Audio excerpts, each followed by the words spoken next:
Hello दोस्तों, आप सभी का स्वागत है आपके अपने YouTube चैनल एग्जाम नॉलेज। तो चलिए फिर आज हम शुरुआत करते हैं। आज का जो टॉपिक है यानी कि 30 मई 2026 का करंट अफेयर। ठीक है, तो आज हम करंट अफेयर की बात करेंगे। उससे पहले हम आपको बता दें, प्लीज़ आप लोग शुरू से लेकर लास्ट तक जरूर आप हमारे वीडियो के साथ जरूर बने रहिए, क्योंकि बहुत सारे ऐसे टॉपिक, ऐसे क्वेश्चन होते हैं जो आपके आने वाले जो एग्जाम है उसके लिए बहुत ही महत्वपूर्ण होते हैं। तो इसलिए आपसे रिक्वेस्ट करते हैं कि प्लीज़ आप लोग पूरी वीडियो जरूर देखिए। ठीक है, तो सबसे पहले हम बात करते हैं जैसे कि हमारे जो एक मशहूर कवि और जो एक गज़ल के जो एक बहुत ही मशहूर प्रतिष्ठित जो एक गज़ल गायक थे। ठीक है, उनका हाल ही में क्या है कि निधन हो गया है। ठीक है, उनका जो है हाल ही में निधन हो गया। तो वो जो थे ये कानपुर के रहने वाले थे। लेकिन अगर इनकी कर्म भूमि की बात करें तो इनका जो कर्म भूमि और पढ़ाई लिखाई से जो भी इनका तात्पर्य था वो लखनऊ से ज़्यादा था। ठीक है, तो ये क्या है कि ये मशहूर उर्दू शायर जो थे वो बासिर बद्री, ठीक, बासिर बद्री जी का जो वो निधन हो गया। तो एक बहुत ही बड़े मशहूर और गज़ल और एक शायर थे। ठीक है, तो ये कानपुर के दर्शनगंज में जो है इनका जन्म हुआ था। और शुरुआती जो इनकी शिक्षा की बात करें तो ये हलीम मुस्लिम कॉलेज से क्या है इनकी जो है एजुकेशन की शुरुआत की थी।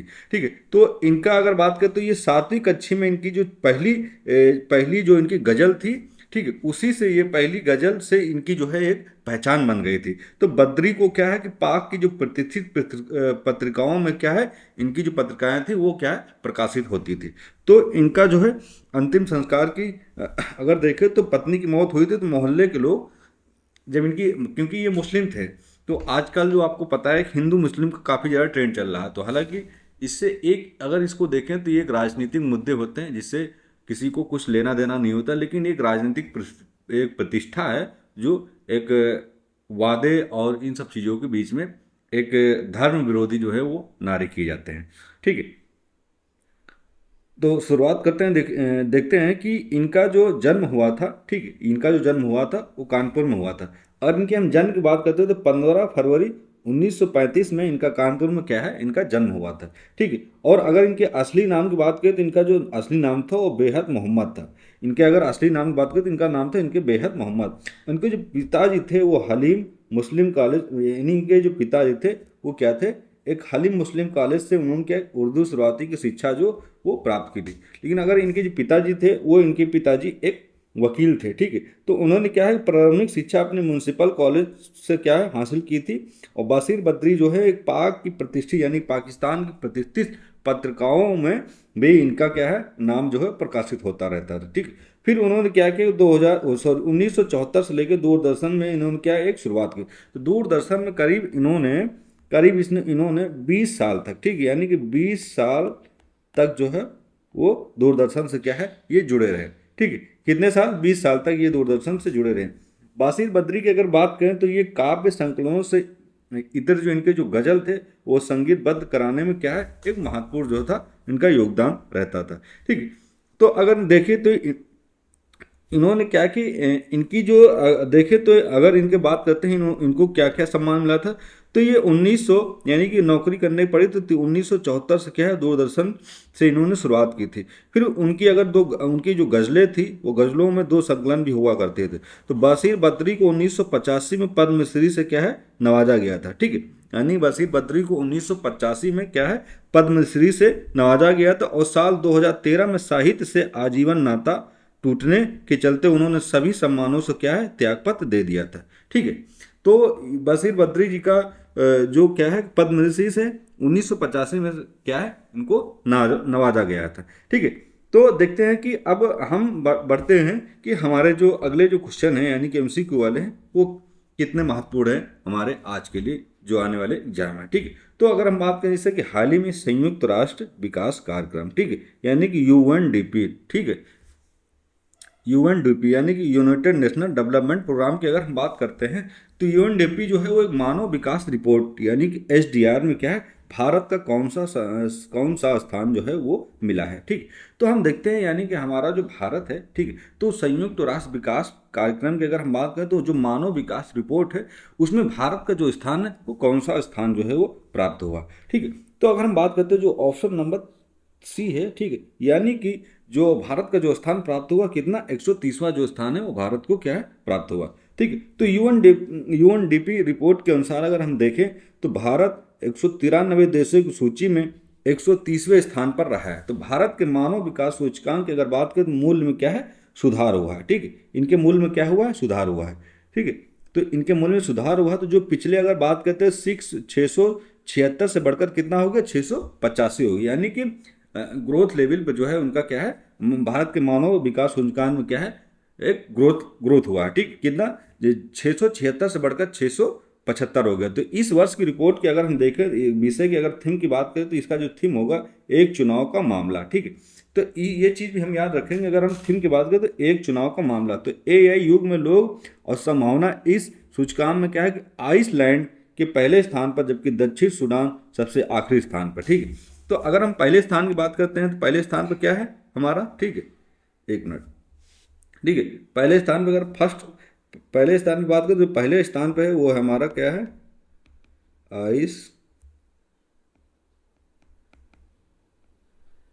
आइसलैंड। ठीक, और दूसरे स्थान पर जो है वो दूसरे स्थान पर दक्षिण का सूडान। ठीक है, दक्षिण का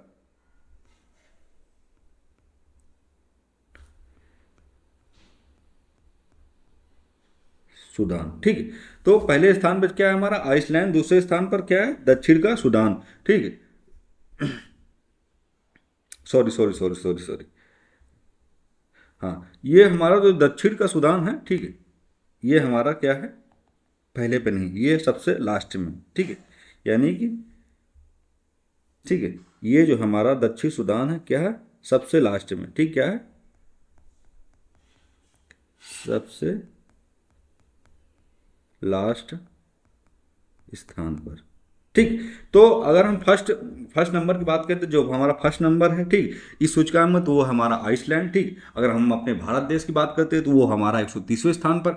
अगर हम लास्ट की बात करते हैं तो जो दक्षिण का जो सूडान है वो सबसे लास्ट यानी कि सबसे आखिरी स्थान पर जो है वो दक्षिण का क्या है, सूडान है। ठीक है, अब हम बढ़ते हैं नेक्स्ट क्वेश्चन की ओर कि हमारा जो अगला क्वेश्चन है कि डीआरडीओ ने हाल ही में, ठीक, किसने, डीआरडीओ ने हाल ही में किस स्वदेशी तकनीक से निर्मित लड़ाकू विमान के उन्नत संस्करण का जो है वो क्या है, सफल परीक्षण किया है। ठीक है, अब हम बात करते हैं किस संस्थान ने। ठीक है, यानी कि डीआरडीओ ने हाल ही में किस एक स्वदेशी तकनीकी से निर्मित एक लड़ाकू विमान के उन्नत संस्करण का जो है वो क्या है, एक सफल परीक्षण किया है। ठीक है, तो कौन सा सफल परीक्षण किया उसकी हम बात करते हैं। ठीक है, तो ऑप्शन नंबर जो इसमें अगर ऑप्शन बात करें जो तेजस MK-1A है। ठीक, कितना, तेजस, ठीक है,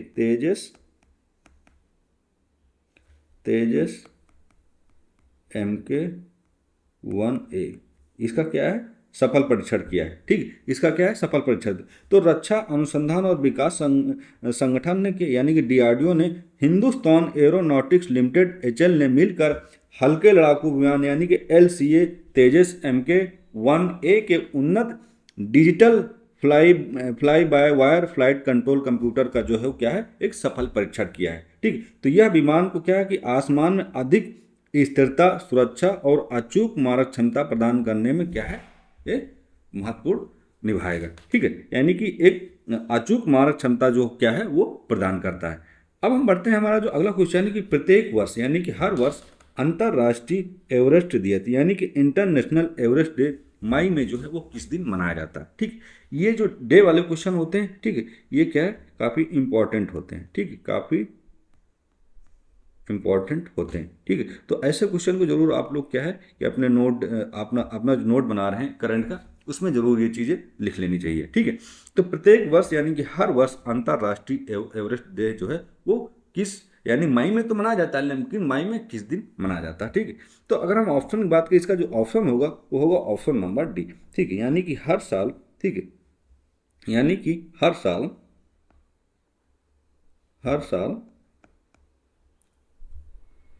29 मई को, ठीक, 29 मई को अंतर्राष्ट्रीय, ठीक है, अंतर्राष्ट्रीय एवरेस्ट दिवस जो है क्या है, मनाया जाता है। ठीक, यानी कि हर साल 29 मई को अंतर्राष्ट्रीय एवरेस्ट डे जो है दिवस जो है वो क्या है मनाया जाता है। ठीक है, तो 29 मई को अब देखते हैं कि 29 मई को 1993 को नेपाल के तेंजिंग नॉर्गे और न्यूजीलैंड के एडमंड हिलेरी ने पहली बार माउंट एवरेस्ट की यानी कि 8,848.86 मीटर पर क्या है कि इन्हें फतह जो है वो क्या हासिल की थी। इस ऐतिहासिक दिन की याद करते हुए कि हर साल 29 मई को अंतर्राष्ट्रीय एवरेस्ट दिवस जो है वो क्या है मनाया जाता है। नेपाल सरकार ने 2008 में इस दिन को मनाने की जो क्या है शुरुआत की थी। ठीक है, यानी कि नेपाल ने क्या है 2008 में इसको मनाने की जो है वो शुरुआत की थी। तो 29 मई 1953 को नेपाल का जो एक तेंजिंग नार्गो और न्यूजीलैंड के यानी नेपाल के कौन तेंजिंग नार्गो और न्यूजीलैंड के एडमंड हिलेरी ने पहली बार मतलब इन दोनों लोगों ने पहली बार माउंट एवरेस्ट की जो चोटी है यानी कि 8,848.86 मीटर पर उसमें क्या है फतेह हासिल की थी। तो उसके बिहाफ पे क्या है कि हर साल 29 मई को माउंट एवरेस्ट दिवस जो है वो क्या है मनाया जाता है। ठीक है, अब हम बढ़ते हैं हमारा जो अगला क्वेश्चन है कि चर्चा में रहा है अटल नवीकरण और शहरी परिवर्तन मिशन। ठीक है, यानी कि अमृत योजना जो है वो किस मंत्रालय द्वारा जो है वो कार्यान्वित की जा रही है। ठीक, तो यानी कि हम देखते हैं कि हमारा जो अटल नवीकरण परिवर्तन है और अमृत योजना जो है वो किस मंत्रालय द्वारा जो है वो क्या है कार्यान्वित किया जा रहा है। ठीक है, तो हम देखते हैं इसकी अगर हम बात करते हैं इसका जो ऑप्शन होगा वो होगा ऑप्शन नंबर बी। ठीक, ऑप्शन नंबर क्या बी। तो यानी कि जो अटल नवीकरण और शहरी परिवर्तन है और तो इसका जो अमृत योजना जो है ठीक इसका जो कार्यान्वित की अगर हम बात करते हैं तो ये आवास और शहरी मामलों के जो मंत्रालय हैं उनके द्वारा क्या है इनको क्या है कार्यान्वित की जो है वो किया जा रहा है। ठीक, तो देखते हैं कि अमृत मिशन को अगर देखें तो ये जून 2015 में क्या है लॉन्च किया था। ठीक, ये चीज़ आप लोग हमेशा याद रखेंगे। ठीक, ये ठीक है, तो कितना कब वो जून। ठीक है, जून में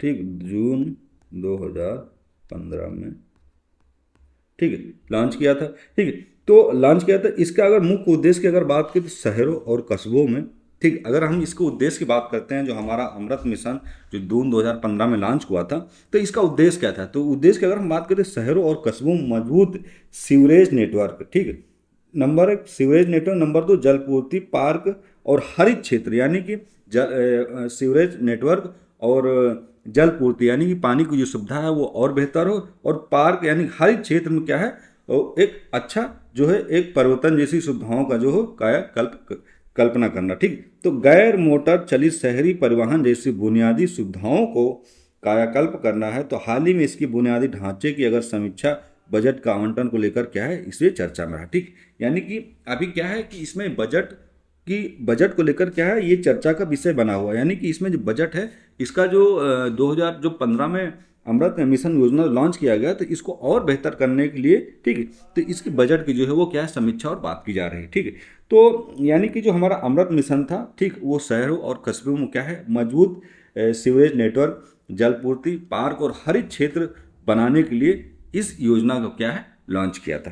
ठीक, अब हम बढ़ते हैं हमारा जो अगला क्वेश्चन है कि हाल ही में किस भारतीय संयुक्त राष्ट्र ने ठीक यानी कि यूनाइटेड नेशनल ने प्रतिष्ठित और हमर स्काइलैंड मेडल डॉग यानी कि हमर स्काइलैंड मेडल को मरणोपरांत जो था वो सम्मानित किया गया था। ठीक है, तो यानी कि हम देखते हैं कि हमारा जो अगला क्वेश्चन है कि भारतीय अगर देखें तो किस भारतीय संयुक्त राष्ट्र को या ठीक है तो प्रतिष्ठित डैग हैमर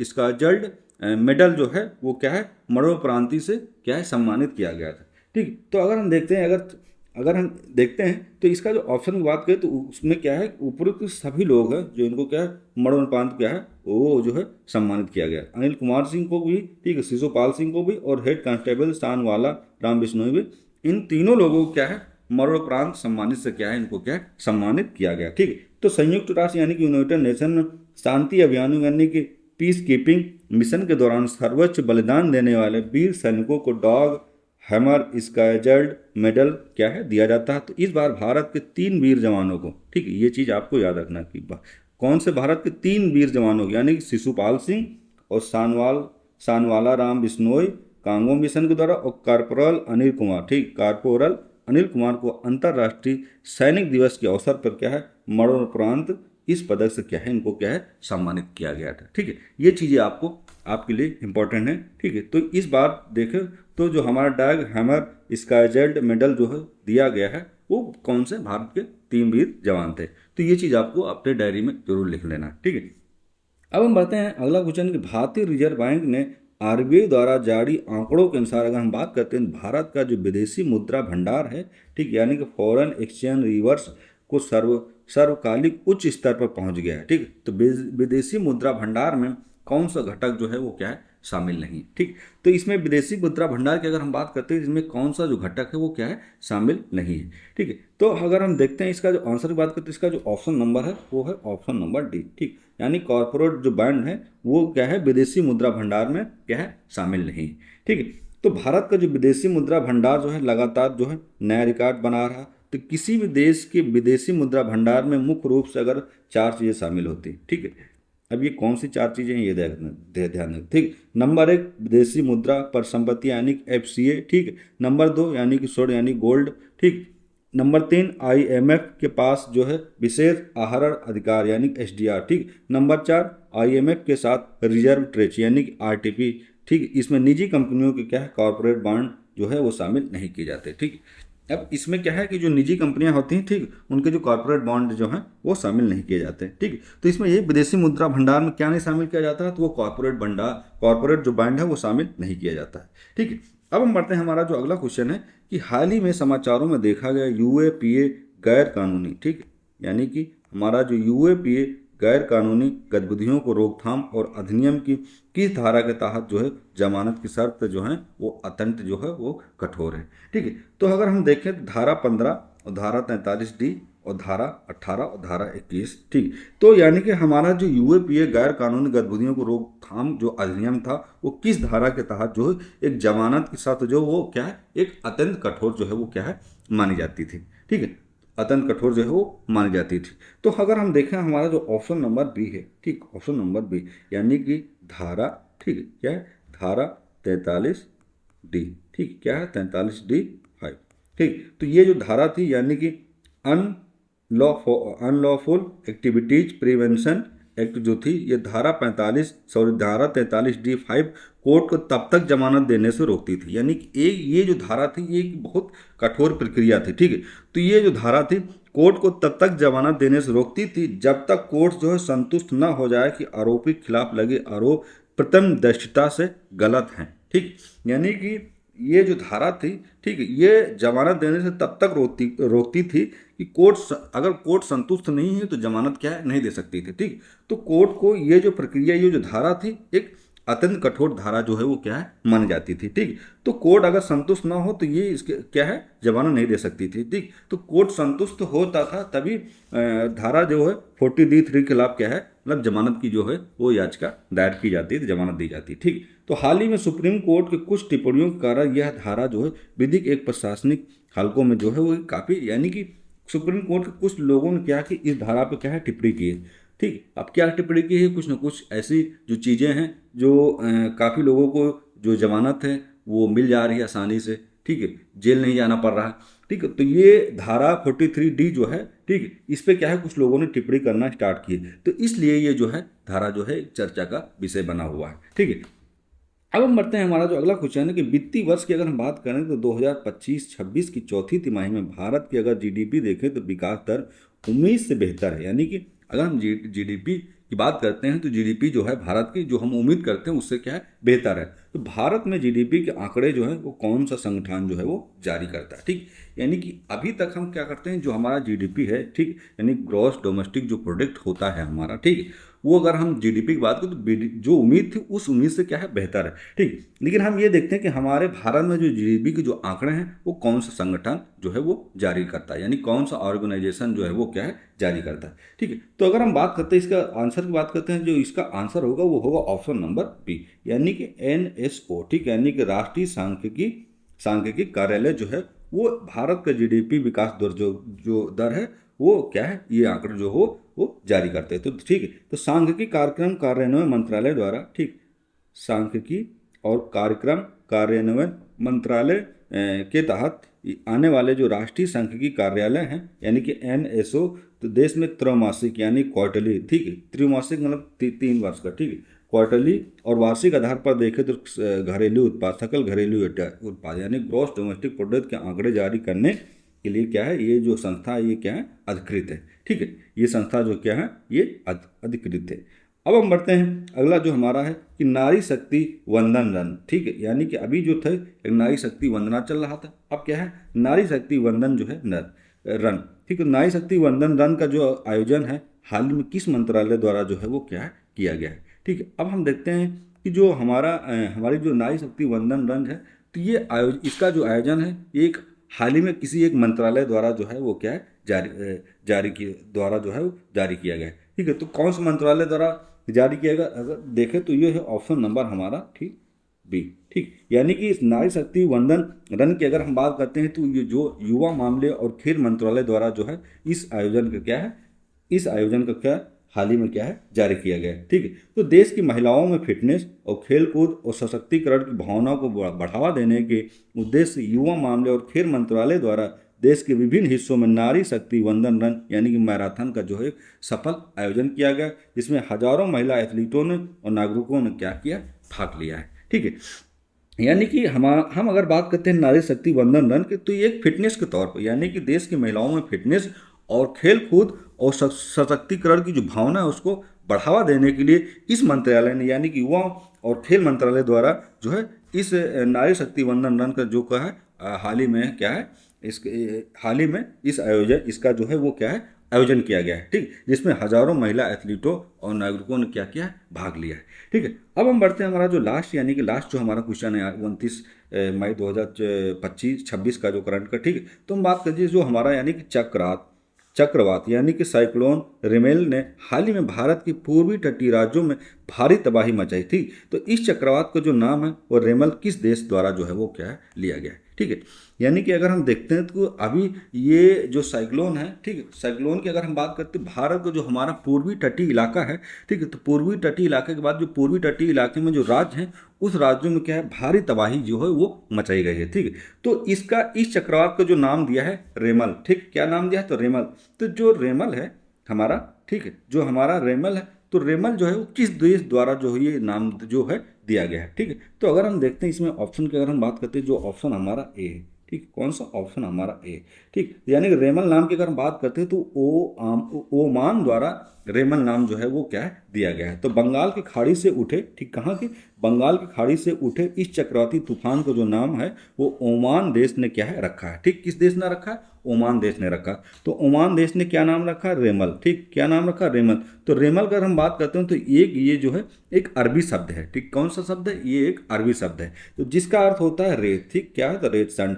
विश्व मौसम विज्ञान संगठन यानी कि वर्ल्ड मौसम ऑर्गेनाइजेशन के नियमों के तहत हिंद महासागर क्षेत्र के 13 देश जो हैं वो बारी बारी चक्रवातों का जो क्या है नामकरण करते रहते हैं। अब हम देखते हैं यानी कि अब ये जो हमारा चक्रवात है इसका जो नाम का जो है वो क्या है परिवर्तन होता रहता है। तो हिंद महासागर क्षेत्र के यानी कि जो हमारा हिंद महासागर क्षेत्र है उस क्षेत्र में जो टोटल 13 देश हैं वो क्या करते हैं कि इस चक्रवात का बारी बारी से क्या है इसका जो है वो नामकरण जो है वो क्या करते रहते हैं। जैसे कि ओमान ने क्या है रेमल नाम जो है यानी कि रेमल चक्रवात जो है इस बार रखा है, ठीक है। तो यानी कि हम देखते हैं हमारा आज का जो करंट अफेयर था यानी कि 29 मई 2026 का जो करंट अफेयर की अगर हम बात करें तो आज का हमारा जो करंट अफेयर है वो फाइनली कंप्लीट हो गया। तो प्लीज़ आप लोगों से रिक्वेस्ट करते हैं कि प्लीज़ आप लोग लाइक करें, सब्सक्राइब करें, अपने दोस्तों को शेयर करें, ठीक है। अगर आप कमेंट करते हैं तो बहुत अच्छी बात है, कमेंट करने से क्या पता हमें चलता है कि हम कितना बेहतर जो है वो आप लोगों को ये जो क्लासेस है करंट की कितने बेहतर तरीके से हम आपको समझा पा रहे हैं, बता पा रहे हैं। अगर कोई त्रुटि होती है तो प्लीज़ आप लोग जरूर कमेंट करके बताइए। फिर हम मिलेंगे नेक्स्ट क्लास के साथ। जय हिंद, जय भारत।